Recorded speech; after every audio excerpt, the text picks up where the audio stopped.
Thanks to the remarkable bravery of our own people, they stopped this coup, and I think they gave really a very dignified message to the world that they are committed to their democracy, freedom, and the rule of law, no matter who the enemy is. You know, we've seen scenes that we've never seen in this country before.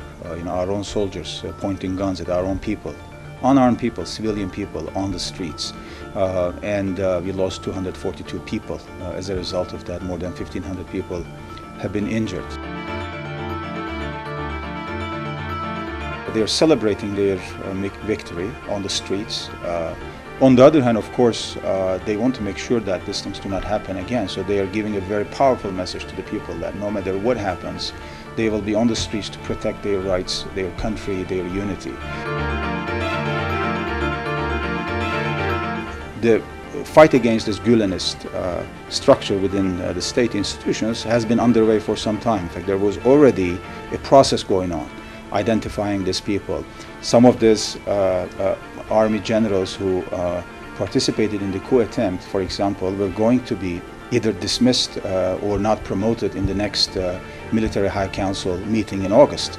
So maybe they thought that this was their last chance, you know, to do something to stop this. But the Gülenists, you know, had this idea from the very beginning. Now, if you look at some of their statements, they claim that they have nothing to do with this. It's really, you know, laughable, you know, to hear them, you know, say these things. Because if you ask them, even their movement doesn't exist. They don't own any schools. They claim they don't own any TV or media outlets. If you ask them, they don't own any banks. If you ask them, they don't have any companies or nothing. So how come that this whole empire of banks and institutions and schools and, you know, companies, etc., has been operated, you know, by these people? So it's clear that, you know, they are behind this, and their words are not credible at all, not to be taken seriously at all.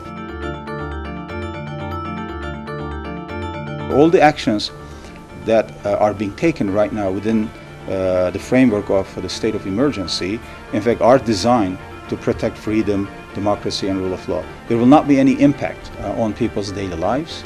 There will not be any impact on freedom to travel, freedom to assembly, freedom of expression, or economic activities. You know, none of that. You know, people in their daily lives will not be affected by this. Just like as it happened in France. After the Paris attack, the French government also declared state of emergency, as far as I know, for 3 months first, and then they extended it. Now, just recently, 2 days ago, they extended it for another 6 months after the Nice attack. And that's a justifiable, legitimate action that was taken by the French government, and no one will criticize them. There is a legal process that needs to be completed for his extradition to Turkey. We've been raising this issue for some time, but now after the July 15 coup attempt, a file is being formed right now. And the first batch, in fact, has been already sent to the American Justice Ministry through our foreign ministry, and there will be more as we gather more evidence that all that will be collected and presented to the U.S. authorities. Of course, our expectation and the initial reaction that we hear from the U.S. authorities is that they will take it very seriously. They will look into it with serious consideration. And once that legal process is completed, our expectation, of course, is his extradition.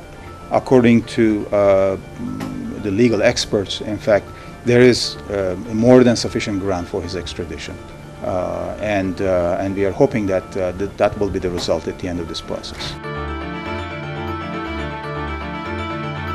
After this coup attempt, you know, people outside Turkey need to understand why the emotions are so high here and how people feel about this, because they died on the streets. You know, ordinary citizens died on the streets, and they were killed by their own people. Now, from the point of view of a sense of justice, it's only natural, you know, for these people who lived through this to ask for capital punishment. And the president said that if that's the demand of the people, of course it's up to the parliament to pass that law, he will ratify it when or if it is presented to him. Now there is obviously a very strong demand for this in the country at the moment. As far as you know, the implications for the EU are concerned, Obviously, there will be some implications there. We will deal with it when and if, that legislation passes the parliament. If it means, suspending the EU membership process, well, that will be the case, and we will have to deal with it at that point.